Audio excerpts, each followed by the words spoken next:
Assalamualaikum warahmatullahi wabarakatuh. Kembali dengan saya Novita Dwi Lestari dengan NPM 7420120166. Hari ini saya akan melanjutkan kembali di review mata kuliah Hukum Pidana dengan dosen Ibu Profesor Dr. Hajah Heni Nuraini SHMH dengan asisten dosennya Bapak Dr. Emrendi Aridayandi SHMH. Di pertemuan ke-14 ini kelanjutan dari pertemuan ke-13 pastinya. Ada bahasan tentang alasan penghapus pidana di part ketiga. Bentar.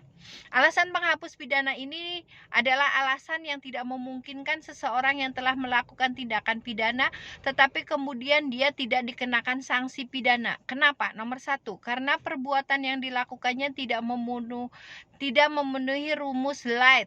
Yang kedua, orang tersebut tidak dapat dipertanggungjawabkan. Oleh karena itu, alasan-alasan penghapus pidana ini dapat terjadi karena yang pertama, tidak adanya perbuatan melawan hukum atau tidak ada perbuatan yang bersifat melawan hukum. Yang kedua, tidak adanya kesalahan. Atas dasar itulah kemudian ilmu hukum pidana membedakan alasan dalam dua bagian besar, yaitu yang pertama alasan pembenar, yang kedua alasan pemaaf. Alasan pembenar adalah alasan yang meniadakan sifat hukumnya. Artinya perbuatan yang dilakukan oleh pelaku itu bukan dibenarkan, tetapi perbuatannya seolah-olah dibenarkan sehingga tidak masuk dalam ajaran melawan hukum. Alasan ini kemudian dibenarkan.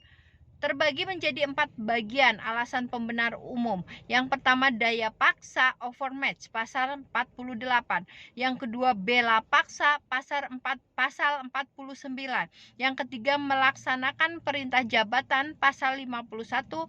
Yang keempat, melaksanakan perintah undang-undang pasal 50. Alasan pembenar khusus adalah terdiri dari dokter dan para saksi atau para wasit yang menghadiri perkelahian tanding. Kita tahu perkelahian tanding ini tidak boleh karena sudah dihapuskan oleh undang-undang. Tetapi kalau perkelahian tanding itu dengan dasar dengan alasan untuk olahraga itu diperbolehkan. Asas yang menyimpang namanya valute injula, artinya pertandingan atau perang tanding perkelahian diperbolehkan asal ada wasit atau ada saksi dan ada dokternya. Inilah biasa terjadi dalam pertandingan yang seolah-olah seperti perkelahian tetapi dalam kategori olahraga. Berikutnya, pencemaran demi kepentingan umum karena terpaksa. Pencemaran atau penistaan itu diatur dalam pasal 310 dan seterusnya. Ini masuk dalam delik aduan. Orang itu dibenarkan dia melakukan penistaan kalau memang itu untuk kepentingan umum. Kalau untuk kepentingan pribadi tidak boleh. Apa yang dimaksud dengan kepentingan umum? Contoh, seorang jurnalis menceritakan atau memberitakan mengenai satu kronologis yang menyangkut hak privasi seseorang. Itu tidak berarti dia mencemarkan nama baik atau dia menista atau memfitnah, tetapi itu dalam kapasitas dia memberikan informasi publik kepada seseorang. Contoh yang kedua, seseorang pejabat diduga melakukan korupsi, kemudian ditangkap oleh KPK, kemudian diberitakan di berbagai macam media berita. Itu adalah pencemaran demi kepentingan umum. Contoh yang ketiga, dihina dengan putusan hakim. Nah, yang seperti apa? Ada seseorang pelaku kemudian dijatuhi vonis oleh hakim selama 2 tahun penjara. Tidak berarti bahwa hakim itu sudah menghina yang bersangkutan dengan menjatuhkan vonis, tetapi vonis itu dijatuhkan demi untuk menegakkan keadilan dan kebenaran. Kemudian alasan pembenar ini juga ada yang diatur di luar undang-undang. Kalau yang tadi sebelumnya diatur dalam undang-undang. Kasus yang diatur dalam undang-undang. Yang pertama, ajaran melawan hukum dalam fungsi yang negatif. Ares dokter hewan. Apa itu ares dokter hewan? Ini alasan pembenar di luar undang-undang. Yang kedua, kewenangan jabatan. Contoh, ada seorang apoteker atau seorang penyelidik ilmiah, misalnya seorang apoteker, dia memberikan obat berdasarkan resep dari dokter, di mana obatnya itu mengandung narkotika atau hapsah. Artinya dokter itu tidak melakukan perbuatan melawan hukum undang-undang. narkotika karena dia dalam rangka memberikan itu sesuai dengan resep dokter untuk pengobatan atau kesehatan. Contoh yang kedua, penyelidikan ilmiah. Seseorang calon mahasiswa kedokteran melakukan pembedahan mayat. Dia ingin tahu bagaimana jantung ada di mana, ginjal di mana. Ketika mayat itu tidak dibedah, berarti dia merusak organ tubuh atau mayat itu adalah alasan pembenar di luar undang-undang. Hukuman disiplin, misalnya yang diterapkan oleh orang tua terhadap anak. Di dalam Undang-Undang Perlindungan Anak kan dikatakan bahwa setiap anak itu harus dilindungi. Tetapi kalau orang tua misalnya mencubit dalam kapasitas dia mendidik supaya anaknya tidak nakal, itu dibenarkan oleh hukum.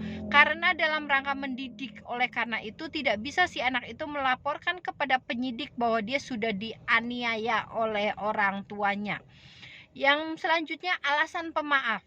Alasan pemaaf ada dua. Alasan pemaaf umum didasarkan pada kualitas atau keadaan tertentu, misalnya tidak mampu bertanggung jawab yang diatur dalam pasal 44, tidak mampu bertanggung jawab sepenuhnya pasal 44 KUHP. Seorang anak di bawah umur, anak yang cacat jiwanya, anak yang kuratil, yang idiot, yang tidak normal, ketika dia melakukan perbuatan melawan hukum, maka itu dimaafkan oleh hukum. Jadi kesalahan yang dimaafkan bukan perbuatan yang melawan hukum. Jadi perbuatan melawan hukumnya tetap ada, tetapi kesalahannya yang dihapuskan.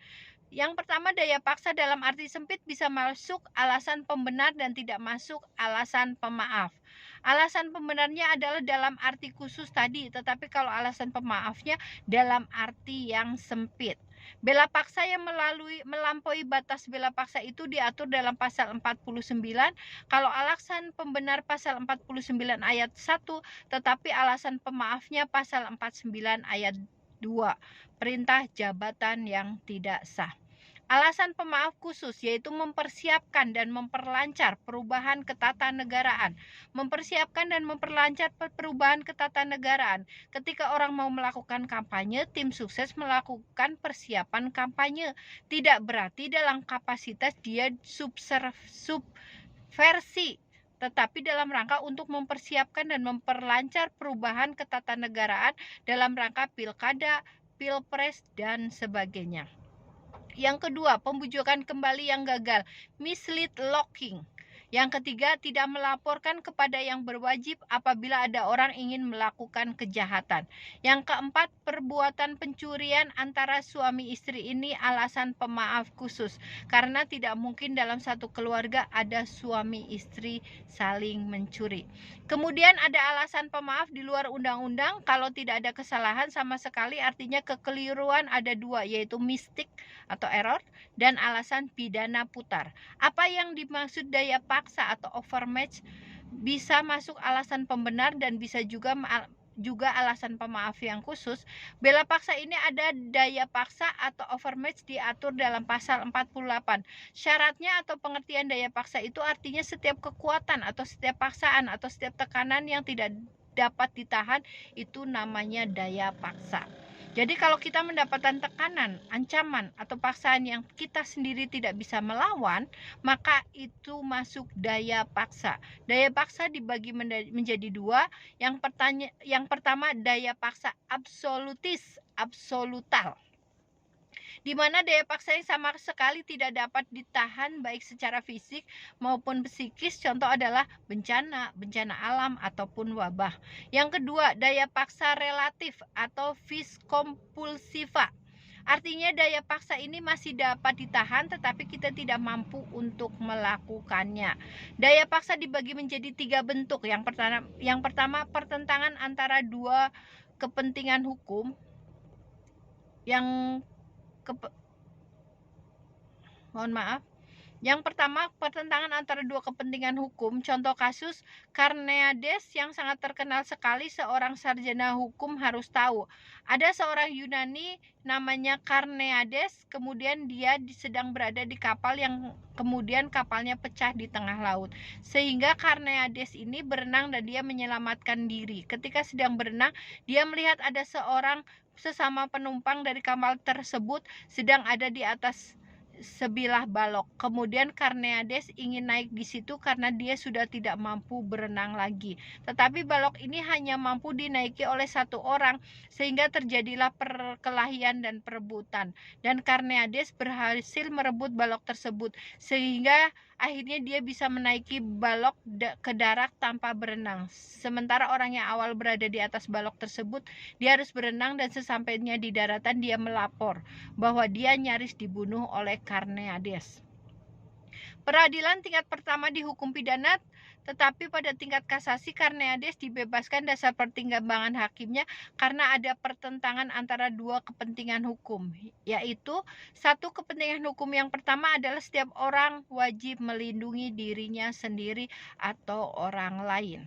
Jadi yang pertama harus melindungi dirinya sendiri dulu. Pilihannya kepentingan hukum menyelamatkan diri sendiri atau kepentingan hukum menyelamatkan orang lain. Dalam posisi seperti ini, orang yang memiliki logika pasti menyelamatkan diri sendiri dulu, kecuali kalau orang itu yang ada di atas balok, misalnya orang tua atau anggota keluarga. Tapi ini kan orang lain, sehingga di sini Carneades dibenarkan. Inilah yang terkenal Ares Carneades. Yang kedua, pertentangan antara kepentingan hukum dengan kewajiban hukum. Contoh yang pertama, option Ares tahun 1932 di negeri Belanda atau yang dikenal Ares kacamata. Kasus posisinya hampir sama dengan sekarang, tapi dulu tidak ada istilah lockdown. Jadi dulu dan bahkan sampai sekarang di negeri Belanda ada aturan pemerintah kota, toko buka dan tutup itu harus sama. Toko itu buka jam 10 pagi dan tutup jam 6 sore. Suatu ketika ada seorang warga datang ke toko kacamata dan dia ingin membetulkan kacamatanya, tetapi si warga kota tersebut datangnya menjelang toko mau tutup sekitar jam 5. Terus toko kacamata itu pemiliknya menolak karena toko mau tutup, dikarenakan membuat kacamata pesanan sesuai kemampuan itu tidak bisa sebentar dan harus memakan waktu kisaran 2 jam. Kemudian penduduk kota tersebut mengatakan, kalau saya tidak menggunakan kacamata, maka saya tidak bisa beraktivitas apalagi di malam hari. Dalam keadaan seperti itu, si pemilik toko kacamata itu akhirnya tetap melayani warga yang ingin membetulkan atau membuatkan kacamatanya. Dan di sini terjadi pertentangan antara kepentingan hukum dan kewajiban hukum, di mana kepentingan hukumnya adalah setiap orang wajib menolong orang lain, dan kewajiban hukumnya adalah setiap toko wajib mentaati peraturan dari pemerintah kota. Jadi di sini pemilik toko kacamata ada dua yang dia langgar, tetapi dia lebih mendahulukan kepentingan hukum, yaitu menolong orang yang membutuhkan kacamata, ketimbang dia melanggar atau mentaati peraturan pemerintah kota. Inilah terjadi pertentangan antara kepentingan hukum dan kewajiban hukum. Yang ketiga, pertentangan antara dua kewajiban. Contoh kasus, seseorang dipanggil untuk menjadi saksi di dua pengadilan dalam waktu yang bersamaan. Misalnya Bayu dipanggil untuk menjadi saksi di pengadilan agama di Pengadilan Negeri Cianjur dan Pengadilan Negeri Sukabumi pada tanggal 10 Juni pada pukul 10 pagi. Dua-duanya sama baik waktu dan tanggalnya, dan tidak mungkin bisa dilakukan secara bersamaan. Karena Bayu bukan jin yang punya Om Jin, jadi Bayu hanya bisa memenuhi satu kewajiban saja, dan timbullah pertentangan antara dua kewajiban hukum. Kemudian daya paksa itu ada 3, pertentangan antara dua kepentingan hukum, pertentangan antara kewajiban dan kepentingan hukum, dan yang terakhir, pertentangan antara dua kewajiban hukum. Bagaimana dengan bela paksa, pasal 48 ayat 1 dan pasal 49 ayat 1 itu pembelaan paksa yang biasa, tetapi pada pasal 49 ayat 2 pembelaan diri yang melampaui batas bela paksa atau nutwer erexis, di mana bela paksa yang melampaui batas itu adalah syaratnya kita harus ada perasaan marah, emosi memuncak. Selanjutnya, alasan melaksanakan perintah undang-undang itu diatur dalam pasal 50. Kenapa melaksanakan perintah undang-undang masuk alasan pembenar? Karena perbuatan itu memang diatur dalam undang-undang. Ketika pelaku melakukan perbuatan itu, maka dibenarkan oleh undang-undang. Melaksanakan perintah jabatan. Perintah ini adalah perintah jabatan yang sah yang diatur dalam pasal 51 ayat 6. Apa yang dimaksud itu? Kalau ada antara yang diperintah dengan yang memerintah ini memiliki kewajiban memiliki hubungan kerja, dan hubungan kerja itu harus antara atasan dan bawahan, atau antara pimpinan dan staf, atau antara majikan dan pembantu. Sepanjang itu berhubungan dengan lingkup pekerjaan sesuai dengan standar operasional atau SOP pekerjaan. Jadi kalau pimpinan melaksanakan atau meminta stafnya atau bawahannya untuk melaksanakan satu pekerjaan yang sesuai dengan SOP, maka itu artinya masuk perintah jabatan. Mungkin itu aja teman-teman yang bisa saya sampaikan di pertemuan ke-14. Apabila banyak kesalahan, mohon maaf yang sebesar-besarnya. Wabillahi taufik wal hidayah. Wassalamualaikum warahmatullahi wabarakatuh.